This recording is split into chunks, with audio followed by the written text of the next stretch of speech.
The alert chime is soft, almost apologetic.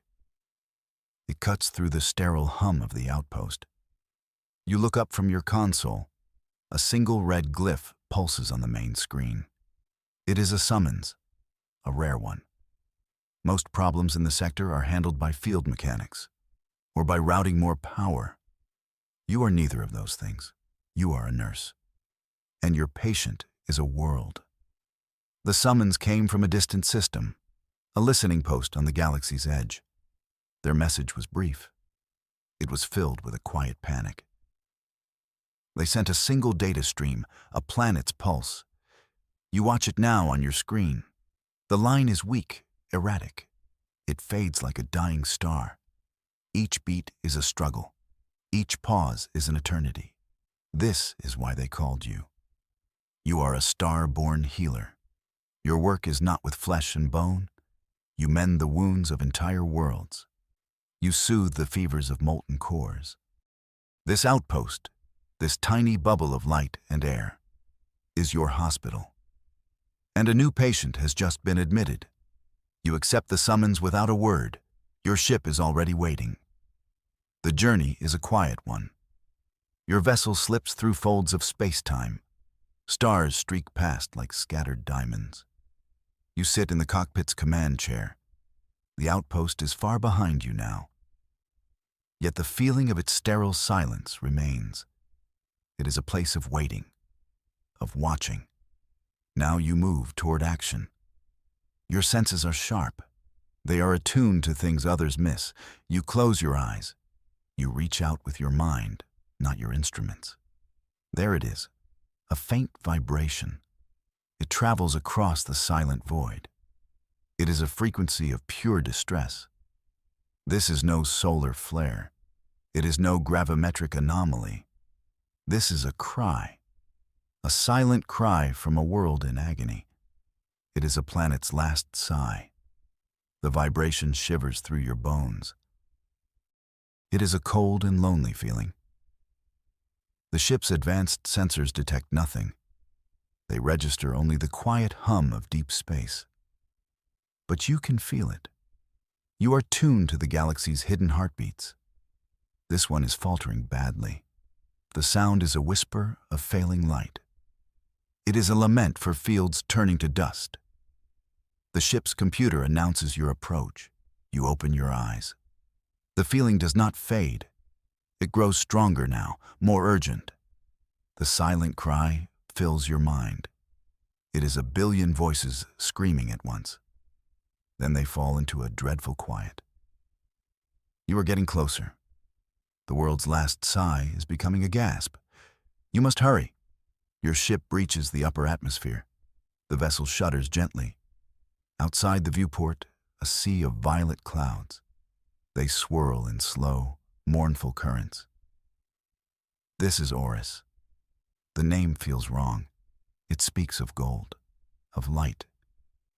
But the world below is steeped in shadow. The light from its star seems to bend away. It is afraid to touch the surface. You guide the ship lower. The violet haze parts like a curtain. The ground comes into view. You see forests of crystalline trees. You see rivers of what looks like liquid silver. But there is no movement. There is no sign of life. The planet is still. It holds its breath, waiting. A deep shudder runs through the surface. It is a tremor of unseen weight. The ship's landing struts touch down with a soft hiss. The ground trembles beneath them. It is not an earthquake. It is a spasm, a planet-sized flinch. You feel it in your teeth. This world is not just sick. It is in active, terrible pain. The silence here is not peaceful. It is the silence of a held breath. The silence before a final collapse. You stand on the wounded ground of Oris. You left the ship's sterile safety behind. The air is thin. It smells of dust and decay. Emerald fields stretch out before you. But they are marred by dark lines. Cracks spider across the once lush landscape. They look like shattered glass. Each fissure is a deep, open wound. You kneel by one of the cracks. It is wider than your hand. You peer into its depths. A faint, golden light pulses far below. It is the planet's lifeblood. You watch as it seeps from the fissure. It rises like a faint mist. The mist touches your cheek. It is cold. Life is escaping this world. It is bleeding out into the void.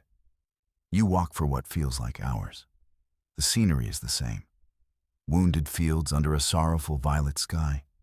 The crystalline trees hum with a low, pained frequency. The silver rivers are stagnant.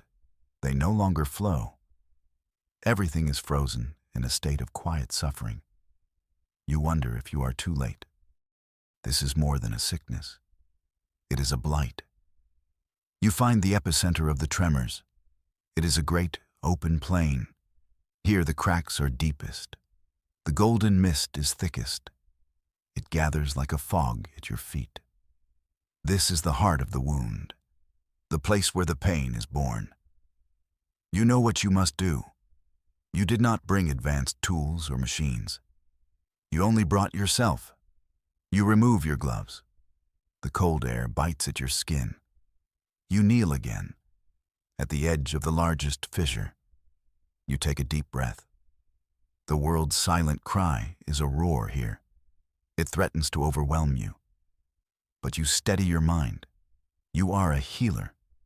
This is your purpose. You place your hands on the wounded ground. The moment you touch the soil, a change occurs. A gentle light blooms from your palms. It is a warm, silver luminescence. It flows from you into the planet. The ground beneath your hands stops shivering. For a moment, the pain subsides. The soil seems to welcome your touch. It feels like a parched throat finding water. It is a brief, desperate embrace. Your hands glow with that gentle light. It is your energy, your gift. You push it deeper into the planet's crust. You are searching for the source of the wound. The planet responds to your warmth. It feels your intent. It is a conscious being. And it has been waiting for you. It has been calling for you across the stars. The golden mist from the fissures swirls around your arms. It is no longer cold. It feels warm now. It recognizes a kindred energy. You are not taking anything from this world. You are giving. You are offering a transfusion of your own vitality. It is a small gesture against so much pain. But it is a start. It is a promise. It is the first touch of healing. As your light spreads, something shifts. The air grows heavy. Faint whispers snake through your mind. They seem to rise from the ground itself. They are the echoes of the elder ones, the ancient consciousness of Auris. They are not speaking to you in words. They speak in feelings, in memories. They show you what happened here. You see visions of a thriving world. Luminous beings of pure energy dance in the emerald fields. The crystalline trees sing with joy. The silver rivers flow with life. It was a paradise, a world in perfect balance. The voices of the elder ones are filled with a deep sadness. They show you a past of vibrant light. Then the vision darkens. A shadow falls from the stars. It was not an invader. It was a sickness, a corruption that came from within. The voices drift from ancient stones all around you. They show you the shadow taking root. It fed on the planet's light. It created the fissures, the wounds. They plead for a cure, a way to excise the darkness. The echoes fade. You are left kneeling on the cold ground. But now you understand. The planet did not wound itself. It is fighting an infection, a parasite of immense power. The elder ones are weakened. Their voices are faint echoes of their former glory. They are the planet's immune system, and they are failing. You begin the healing rite. It is an ancient practice. It is older than your star-born order. You close your eyes. You begin to chant a soft rhythm. The words are not from any known language. They are sounds of pure creation. They resonate with the very fabric of the universe. They are the song of life itself. Energy flows from you. It is no longer just a silver light. It is a river of stars. It pours into the cracks in the ground. It travels deep into the planet's core. Your chant is the current that guides it. You are weaving life back into the world. You are pushing against the tide of decay. The ground around you begins to hum. The crystalline trees pick up the rhythm. Their faint light intensifies. They are joining your song. The stagnant silver rivers begin to stir. Small ripples disturb their quiet surfaces. You are not just healing the wound. You are reminding Oris of its own strength. You are waking it from a long and terrible fever dream. It is working. You can feel the planet's pulse strengthening. But your chant falters. A cold wave of resistance pushes back. It is a force of incredible malice. The soft hum around you turns into a dissonant shriek. The light from your hands flickers. You have found the infection, and it is aware of you now. The healing rite has disturbed its slumber. It is awake, and it is angry. A dark vortex swirls beneath the crust. You can feel it through the soles of your boots. It is a whirlpool of absolute nothingness. It is a hole in the planet's soul. The shadow you saw in the vision. It is real, and it is vast. It writhes in the planet's depths. It lashes out at your light. It threatens to consume all. The golden mist erupts from the fissures. It is no longer gentle. It is a violent geyser of dying energy. The shadow is fighting back. It is using the planet's own life force as a weapon. The ground shudders violently. New cracks spread across the fields. The progress you made is being undone. This is not just an infection. It is a sentient predator. You intensify your chant. The river of stars becomes a torrent. You pour more of your energy into Oris. It is a battle of will now. Your light against its shadow. The vortex roars in defiance. It is a soundless scream that echoes in your mind. It shows you images of dead worlds, of galaxies consumed by its hunger. It wants you to feel despair. It wants you to give up. You refuse, that you are a healer. You have faced darkness before. But this shadow is old, ancient. It has been feeding on Oris for eons.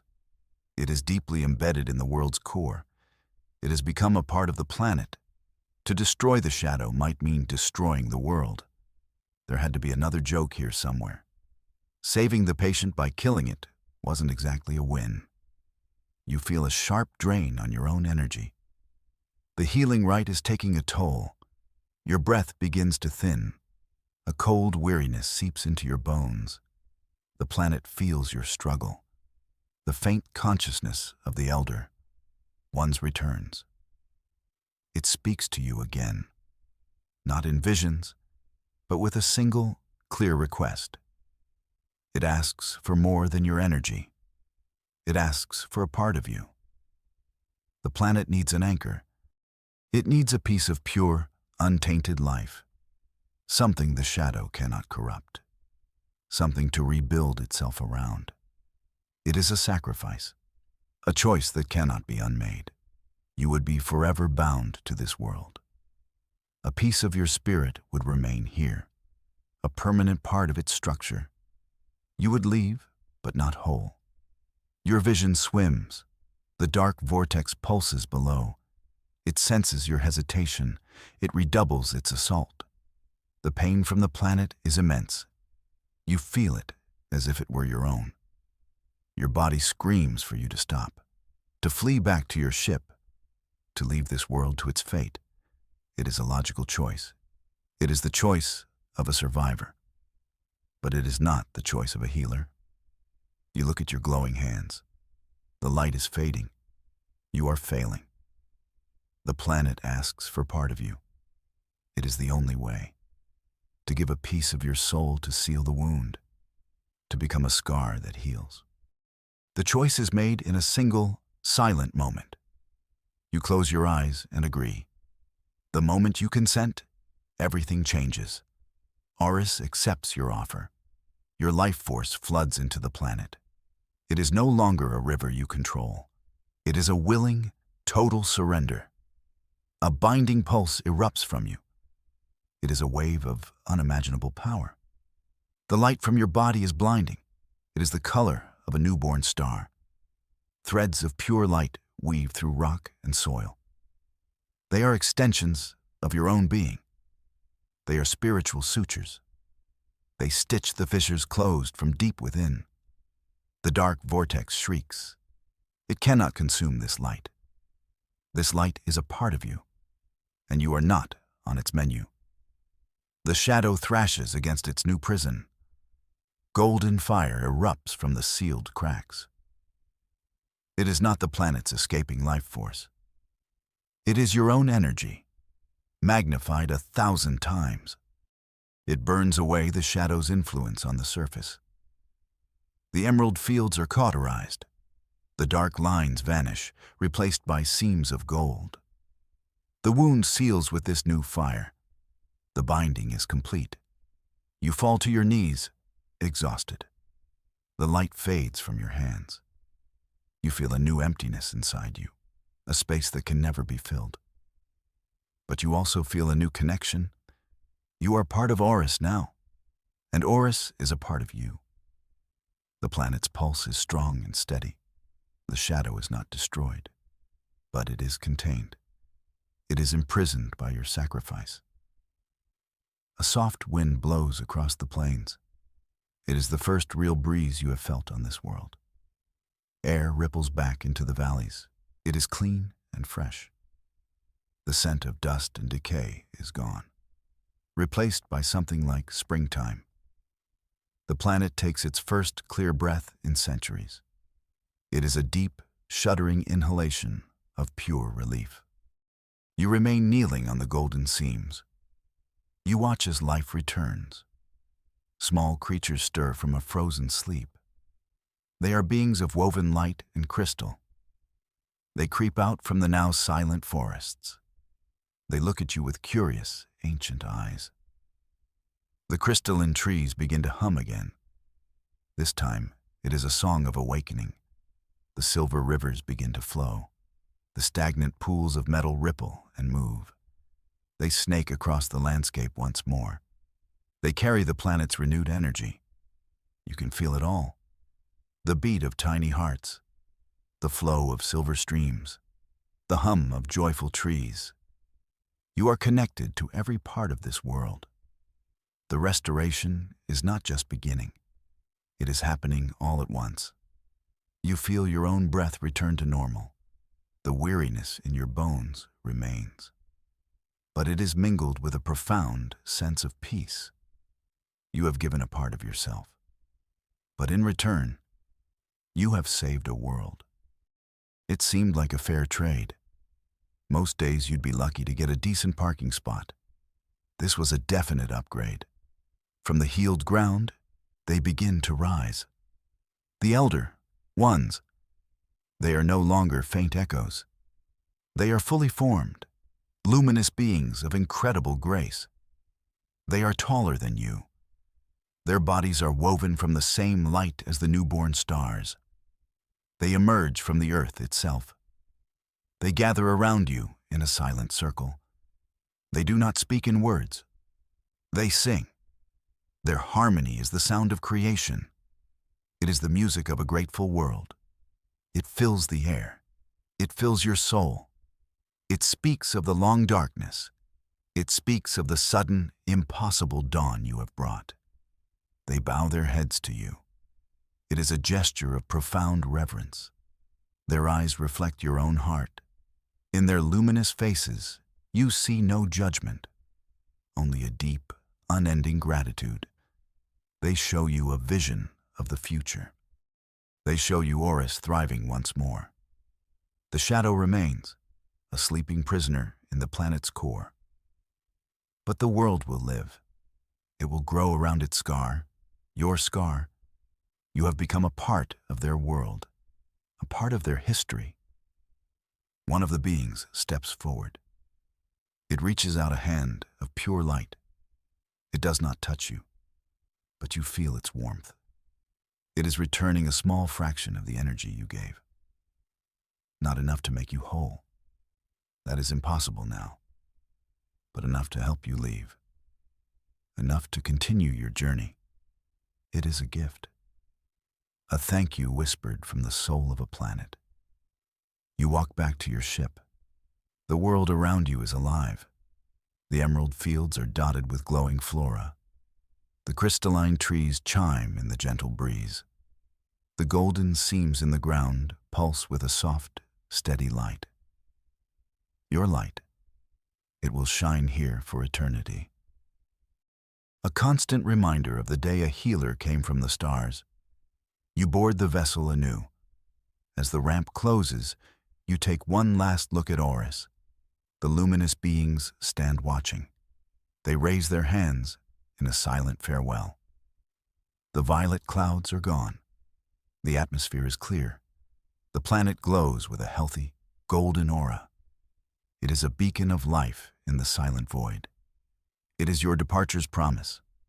The ship lifts off. The ground does not tremble. It is calm, serene. You guide your vessel into orbit. From here, Oris looks like a jewel, a perfect sphere of green and gold. You feel a pang of loss. A part of you is still down there. You can feel it, a gentle tug across space. You are leaving, but you will never truly be gone. The journey back is different. The silence in the cockpit is no longer empty. It is filled with the faint song of Oris, a song only you can hear. You are weary, drained in a way you have never been before. But you are not defeated. You are a healer, and you have done your work, even if the paperwork was going to be a nightmare. The outpost comes into view, a tiny, sterile speck in the vast darkness. It looks the same as when you left, but you are not the same. You have changed in a fundamental way. You carry the echo of a world inside you now. You are a living legend, whether you like it or not. And you suspect you probably won't. The ship docks with a soft clang. The airlock hisses open. The crew is waiting for you. They do not say a word. They simply look at you. Their faces are filled with a new reverence. They saw the data. They watched the planet's pulse return from the brink. They saw the impossible happen. And they know you are the one who did it. Your captain steps forward. She is a woman of few words. She places a hand on your shoulder. "Report," she says. Her voice is steady, but her eyes betray her awe. You open your mouth to speak. You try to explain the shadow, the sacrifice, the binding pulse, but words feel too small, too simple. So you share the stories of rebirth instead. You tell them of the crystalline trees singing. You describe the silver rivers flowing once more. You speak of the luminous beings. You share the feeling of a world taking its first clean breath. You do not talk about the cost. You do not mention the part of you that is now missing. That is a private thing, a scar only you will ever see. The crew listens in silence. They are soldiers and engineers. They deal in facts and figures. But they understand. They understand that they have witnessed a miracle, something beyond their star science. When you finish, the captain simply nods. "Well done, nurse," she says. It is the highest praise she has ever given. You'll take it. Your story spreads. It travels through the outpost. It is transmitted to other sectors. Legends will speak of your act. They will tell of the nurse who faced a consuming shadow, the one who gave a piece of her own soul to heal a world. They will call you the healer of Oris. The name will be whispered in the far corners of the galaxy. You return to your quiet work. You monitor the pulses of distant stars. You watch over the health of sleeping systems. But you are forever connected to Oris. You can feel its steady heartbeat across the void. It is a part of you now, a constant, gentle reminder of your sacrifice, a reminder of your victory. The galaxy is vast and often cold. There are shadows in the dark. There are worlds that suffer in silence. But there is also healing. There is also light. Your light. A single, selfless act can ripple through eternity. It can become a beacon for others. The galaxy remembers the healer's light, and it shines on.